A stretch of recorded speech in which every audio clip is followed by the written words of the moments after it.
So let's go to the player ratings for today. What are we going to give these players out of 10? Let's start with Aaron Ramsdale. So I'm going to give him an 8 out of 10. From Tottenham's corners and free kicks, Ramsdale was punching all of them. He was grabbing all of them. Perfect, no mistakes at all. And I know it is going to be offside, but that save from Richarlison one-on-one, very, very good save.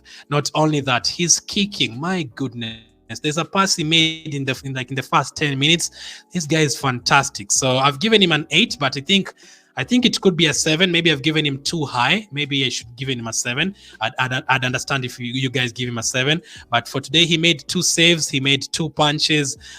He also had 2 saves inside the box. Very crucial, because that would have been 1-0 to Tottenham within the first 10 minutes of the game from that Richarlison shot. He also had 26 chances, and he had a 75% pass accuracy as a goalkeeper. That is crazy, because he doesn't just pass the ball to Gabriel and Saliba. He usually attempts those long passes as well. And this is a goalkeeper we are talking about. And long balls, he attempted 11 long balls, and 7 of them were accurate. That is crazy from a goalkeeper. So I'm actually going to stick with the 8, because those passes are magnificent. For a goalkeeper to complete 7 out of 11 long passes, accurate passes, that is almost a cheat code from behind. So Ramsdale gets an 8 for today because of those saves and those high claims and those passes. Everything was good. For the next players, I'm not going to give them so high. I've given Zinchenko a 6 for today. I think he made a couple of very silly mistakes that could have cost us a lot today. Especially that time, he should have just let the ball go out, because you cannot head the ball back in directly where 3 Tottenham players are standing. He basically gifted them a chance, and if Richarlison was more careful with that, he would have scored from it. So I think Zinchenko was a bit shaky today. So some of you had said Tierney should have started. No, not saying Zinchenko is a bad player. No, that is not what I'm saying. But today, I think the derby thing basically got to his head. He made 2 clearances. He made 1 tackle. He actually won every single aerial duel for today. He won 2 out of 3 ground duels, but he lost position 6 times. And he actually had a 90% in terms of accurate passes. So yes, if you look at the stats alone, you're going to say he's going to get a 7 or an 8, but I prefer combining the stats and watching the game by myself and judging the player by myself, and then looking at what people are saying, so you get 3-4 different opinions. But for me, I'm going to give him a 6 for today. I think he did give away a couple of silly balls. Let me know if you do agree, or would you give him higher than 6? Gabriel next to him, I think he was very shaky as well. I've given him a 6. Penalty, yes, with everything I've said, with everyone clearing the ball before him and everything, yes, I don't think that tackle was necessary at all. There was no guarantee that he was going to score from there. We had like 8 players in the box. Like, you would have had to do Messi or Maradona magic to get past all those players. So I think that foul was unneeded, and we basically gifted them a goal. We worked so hard for our goal, Thomas Partey scoring a banger, and then we just gifted them a goal. Because when you give them a penalty, Harry Kane is not going to miss it. It's basically a goal. In terms of his stats, he made 2 clearances. He obviously gave away the penalty. He lost half of his duels. He lost almost half of his aerial duels as well. He lost the position 6 times, just like Zinchenko, but he did have a 92% accuracy in terms of passes. So it's just basically the penalty and a couple of times where he looked a bit shaky. So I'm going to give him a 6. Also, the positioning for that penalty right before it, I think he should have stayed in his position. He shouldn't have come for the ball to Son, because then he just gives Son the option of passing the ball to Richarlison and leaving him one-on-one. A bit shaky, and a lot of you have been complaining about Gabriel. Some of you are even saying we should have Ben White and Saliba as our centre-backs, that Gabriel should be punished for the couple of mistakes he's made this season. I do understand that, but I don't know, man. I think he's been, yes, he's definitely been shaky for a couple of games, but I don't think he's been disastrous or anything like that. But yeah, he definitely needs to work on a couple of things. How quick he's passing the ball from the back, how long he's staying with the ball. He needs to be quicker with passing the ball. And also, he's very rugged. He's very, you can see there's still a couple of things to improve in his game. He's so rugged. Like, he can give away a penalty anytime, because he's just like, pooh, he's so rugged, so all over the place sometimes. So I'm going to give him a 6 for today. And if he wants to be in the World Cup squad, obviously he needs to improve. Like, those guys have Marquinhos and all those guys, Thiago Silva. Okay, let's go to the positives now. Saliba, I've given him an 8 for today. What a player, man. What an absolutely fantastic fantastic player. Like there's a time like he just like we were under threat. I think Kane, Son, Richarlison were all in the box, and I was screaming, clear the ball, Saliba. And this guy just turned around and he even had time to look at where he was going to pass the ball and didn't make any mistake at all. That was that. In the second half, in the 90th minute, there's a time just nutmegged one of their players. There's a time he made a very good interception right after halftime. Tottenham are going to have a 2-against-1 situation, and Saliba made a very crucial interception from that as well. He made 3 clearances. He made 3 tackles, very crucial tackles. He had 1 aerial duel. He won it. He won 4 out of his 6 ground duels. He had 79 touches, and 96% of them were accurate. That is crazy for defenders, man. 96%. He made 71 passes and 68 of them were perfect. No silly mistakes at the back. Saliba gets an 8 for today. I'm so happy that he's an Arsenal player. And as have you seen, you guys have said, some of you have said he's the man of the match. And I can easily agree with that. Next up is Ben White. I've given him a 7. I mean, I didn't even see Son that much in that game. And one of the reasons of what has SofaScore given him in terms of ratings here, they've given Son a rating of 6 out of 10. That is because someone like Ben White kept them very, very quiet. I did not see Ben White getting exposed. And remember, this is not Ben White's position. As much as he's played at right back this season, this is not his actual position. He made 3 clearances. He made 2 tackles. He won 2 out of 2 duels. He also had 85% in terms of accurate passes. He also had 78 touches, and he was even dribbled past at all. No one. Son did not dribble past him even once. Richarlison did not dribble past him even once. Perfect. That is what I need from my defender. So today, basically, the left side with Zinchenko and Gabriel a bit shaky. The right side with Ben White and Saliba absolutely perfect. So I've given Ben White a 7 for today, despite not getting a clean sheet. If you had kept a clean sheet, Ben White would have been an 8. Saliba would have been a 9. Zinchenko maybe a 7. I would have upgraded their scores obviously by 1 if they keep a clean sheet. So Ben White gets a 7. So that is the defense. Ramsdale 8, Zinchenko 6, Saliba 8, Gabriel 6, Ben White 7. And the good thing I love with the players like Ben White and all those touchwood and everything, they don't get injured. Ben White never gets injured. Saliba never gets injured. If we can keep all of them fit for the whole season, we are definitely going to be back in the Champions League next season. Like if all of them stay fit, and please Thomas Partey stays fit as well in midfield, we are definitely in a very, very good position. So that's the defense. Midfield, Granit Xhaka and Thomas Partey and Martin Odegaard. I've given Thomas Partey an 8 for today. Absolute baller. Some of you can even argue he deserves a 9. I've given him an 8 though. What a fantastic goal. That is the kind of goal you need in a derby. You basically shoot them in the heart. Fantastic in terms of defending our defense right there. Like there's a reason why Tottenham don't have that many shots for today as well, is because Thomas Partey is very solid in midfield and we don't give them that many opportunities. And Granit Xhaka and Thomas Partey defending against or battling against Højbjerg and Bentancur, they rarely won that battle and tussle. He had 95% in terms of accurate passes. He attempted 4 long balls. He completed 3 of them. He won all his deals 1 out of 1. He only lost the ball 4 times. He made 3 interceptions, 1 tackle, 1 clearance as well. He got himself forward whenever he could, did very well in terms of that. Distributed the ball very, very well, left, right, and center.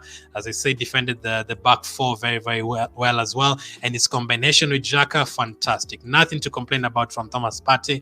Just the injuries. Please stay fit. Please stay fit. I know it's not his problem, but if he stays fit, we are going to be doing very well. So Thomas Partey, let them boo you all they want, but what a fantastic goal. Thomas Partey gets an 8 for today. And then next up is his partner in midfield, Granit Xhaka, a changed player. This is a different player. This is not the Granit Xhaka I know. Again, he gets an 8 out of 10. Like this season, I've been giving Xhaka 8 out of 10, 9 out of 10, 9 out of 10 again, 8 out of 10 again. Granit Xhaka. Last season, the last 2 seasons, I've been saying Granit Xhaka, 4 out of 10. Oh, Granit Xhaka got a red card again today, 2 out of 10. That goal, if it wasn't for this, Granit Xhaka did this, 3 out of 10. No, so he should have had a 9 out of 10. But I've taken the penalty into consideration. He should have cleared the ball. So I've dropped his score to an 8. That is the reason I've removed it from a 9 to an 8.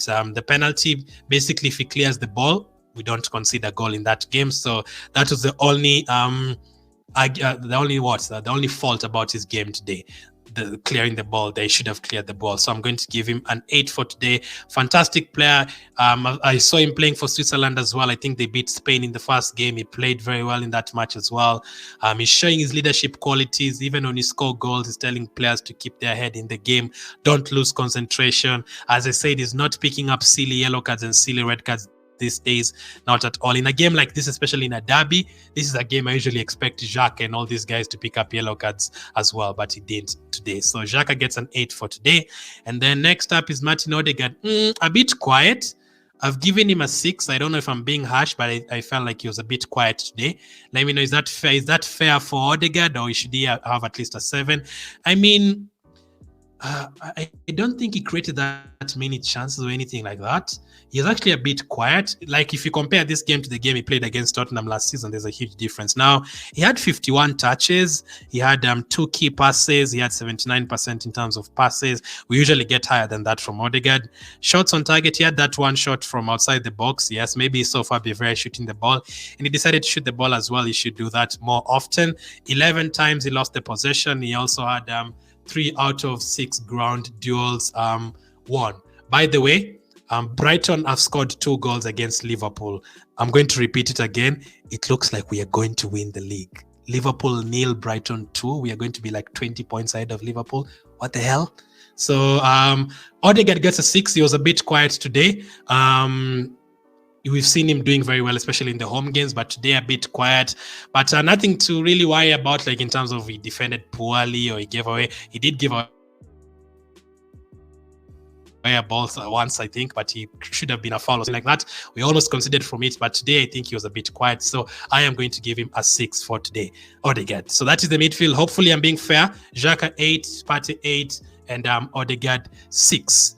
Next up, the forward players. This is a bit I'm not sure about these ones. I don't know if I should have given them higher, but I have given Xhaka a 7 for today. I think he was very good on that side, but obviously no return, but he was quite good on that side. Let me just see how many duels and all that. 94% in terms of accurate passes, 3 crosses completed out of 9. He had 5 key passes. He attempted 3 dribbles. He won 3 out of the 7 duels he had. He lost possession 14 times. He was fouled once, made 1 tackle. So I think 7 is fair enough. I think he was good. I think he was a threat, but I think 7 is fair enough for Xhaka for today. He's always a threat. I'll never say leave Bukayo Saka on the bench. You'll never hear those words coming out of my mouth. Like, Bukayo Saka has been playing badly, leave him on the bench. Nah, because like he gives us so much in the game. Every time he has the ball, the defenders are all over the place. The left wing back, the left back, they're all over them. And it doesn't actually matter who he's playing against, whether it's Robertson from Liverpool, whether it's Tsimikas, whether it's Perisic, whether it's Kukurea. It doesn't matter who's playing against on that side. He is quite good. So Saka gets a 7 for today. Martinelli on the other side, I've also given him a 7. He did get the assist for the goal, Xhaka's goal. But I think it was almost the same as Saka for today, although he did get an assist. 95% in terms of accurate passes. This is the one place I have a bit of a problem with Martinelli this season. Today, he attempted 9 crosses, and all 9 of them, none of them fell to an Arsenal player. That is a concern. Like, there's even a couple of times he took a very bad corner. There's once that he took a very bad corner in the first half. It went out for a goal kick. He needs to be more accurate in terms of that. That is the only place right now I have a problem with Martinelli. The crossing. We need to improve on his crossing because he gets so many chances to cross. He crossed the ball 9 times today, and I think 5 of them were overhit. So he definitely needs to improve on that. But I'm going to give him a 7. Apart from that, he always gives the defenders a hard time. He also picked up a yellow card, and he obviously got fouled for the red card, so he's not afraid to go into challenges and stuff like that. So Martinelli gets a 7 for today. And then up front, I've given Gabriel Jesus an 8. Now the goal, he didn't really do much for the goal, but he was in the perfect position. He actually did put pressure on Romero, but apart from that as well, like, this is not just a striker. This is almost like having a midfielder, a defensive midfielder and an attacking midfielder combined with a striker. That is why he's been picking a lot of yellow cards as well this season, because of that, because he comes back into midfield, he battles with all the players, he's not afraid to go into challenges, and he didn't pick up a yellow card today. Just what we wanted. Don't pick up silly yellow cards. and didn't. He had that one goal. He had 3 shots on target. He attempted 2 dribbles. He completed all 2 of them. He had 86% in terms of accurate passes. He touched the ball 44 times. He was involved in 12 duels. Yeah, he's the only one who can be involved in that number of duels. He's never afraid to go into battle with anyone, and he won 7 of them. He committed 3 fouls. He was also fouled 3 times. Tackles twice. He tackled twice as well. He had a blocked shot. Remember, he's a striker, and he actually blocked a shot on our side. That is crazy. So Gabriel Jesus, I'm actually going to, if I sit down and talk about every single player that we've signed since 2010. I think Jesus is going to be in the top 3, and he's only been at Arsenal for like 3 months. I think he makes a huge difference to us. Like having a striker like that, if you compare, like he's done more than what Lacazette did for us the whole of last season. Let's be honest. The whole of last season, whatever Lacazette did for us, Jesus has already done way much more already. 5 goals, 3 assists, creating chances, the combination play with Odegaard, with Martinelli, with Saka. It's almost like he's been here for 20 years. And he's not being picked for Brazil. I do not know why, but I think by the time we get to the World Cup, he's going to go there. I think he's going to have so many good performances between now and November, and hopefully gets picked for the World Cup so that he can impress as well. So Jesus gets an 8 for today. Very, very happy with him. The rest of the players didn't come on for too long, but Tierney did have a slight impact. He attempted a couple of shots, so I'm going to give him a 6. Fabio Vieira 6, Nketiah 6. Lokonga 6, and Tomiyasu was on for like 2 minutes, so I'm going to give him a 5 for today. Manager. What are we going to give Mikel Arteta for today? Right after the international break, as I had Xhaka talking, I think the players haven't trained a lot together. Yes, we had the likes of Jesus and Martinelli and White staying back home, but Xhaka didn't come back home long time ago. Odegaard didn't come back home long time ago because they were all international duty. Same with Saliba, same with Saka. All these guys were international duty. So for them to come into this game, and it's basically like we played Brentford 3 days ago, and the momentum is still going on, and we picked up the win immediately. No, the game actually stopped. We had a 2-week break, and we've picked it up from wherever we left it right after. Like 3 goals against Brentford, 3 goals against Tottenham today. We scored 4 against Leicester. We scored 2 each against Fulham and Aston Villa. We scored 2 against Crystal Palace. These days we don't have a concern with goals as well. I'm going to give Arteta 9. The goal that we conceded, it wasn't Arteta's fault. It was a silly penalty given away. So I'm going to give him a 9 for today. 9 out of 10. North London Derby win. Perfect. I cannot complain about that. And not only that, the team talk at halftime. We literally came back in the second half, and within 3 minutes, we had scored a goal. The team talk that he had at halftime definitely worked, and I love how we start the games these days. So Mikel Arteta can definitely smile. I have no problem with him. We are doing so well this season, and we are top of the tables for a reason. He gets a 9 for today. My man of the match is very hard. Who is your man of the match? It's either going to be between Saliba or Partey or Xhaka or Jesus. I think the 4 of them. I'll put a poll in the community tab on YouTube. Make sure to vote on that one.